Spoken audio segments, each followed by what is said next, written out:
So you're saying there's a chance? What?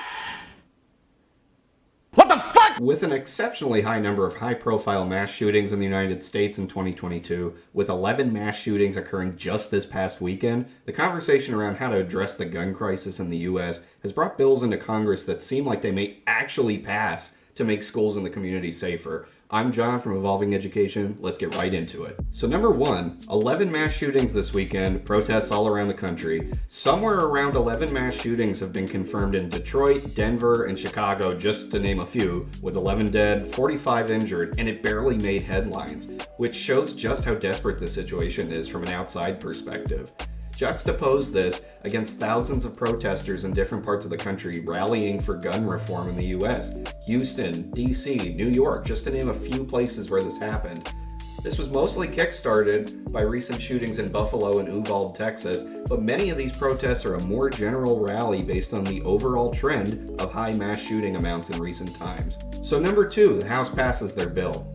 Different thing from the Senate bill. We'll get to that in just a second. For context, the House of Representatives passed a bill narrowly, 223 to 204, that would raise the age limit for purchasing a semi-automatic rifle to 21 and prohibit ammunition magazines with a capacity of more than 15 rounds. The age limit raise is generally accepted as the major reason Republicans won't get behind this one. This specific bill probably isn't going to go anywhere in the Senate, but it's important because aspects of it are reflected in the Senate initiative we're about to get into.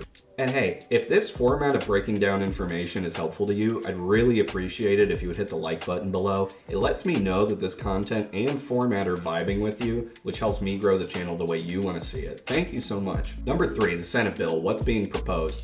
Bipartisan group of senators on Sunday announced what they call a common sense legislative package that include red flag laws, creates the first federal law against gun trafficking and straw purchasing, and enhances background checks for firearms buyers under 21 years old. Let's quick break down what those mean. A red flag law is basically a law that gives the court the ability to temporarily take a gun from someone who's showing signs of posing a threat. There's probably many different forms that this could take. One that comes to mind is if somebody's in a crisis situation and may suddenly be a danger to themselves or others, that a red flag law might be useful in this scenario. The next one's straw purchasing. Essentially, buying a gun for someone other than yourself. This is typically exploited by people with felony charges on their record, since that felony technically makes them ineligible for purchasing a legal firearm. Finally, we have background checks. The premise itself on this is pretty self-explanatory. This one gets talked about all the time, but any sort of screening will be helpful. So number four, what's missing out of this?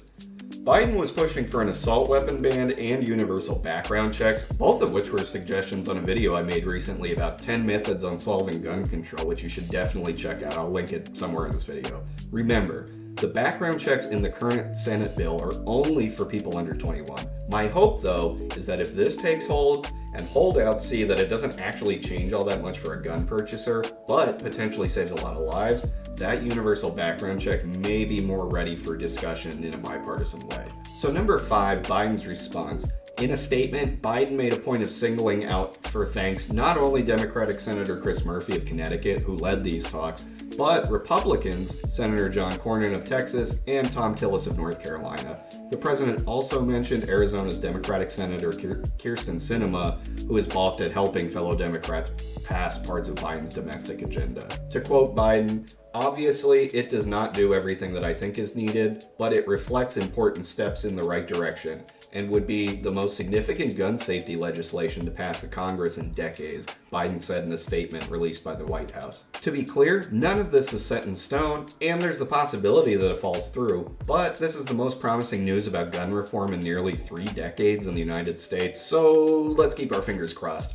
From Evolving Education, I'm your host, John. Thank you so much for watching.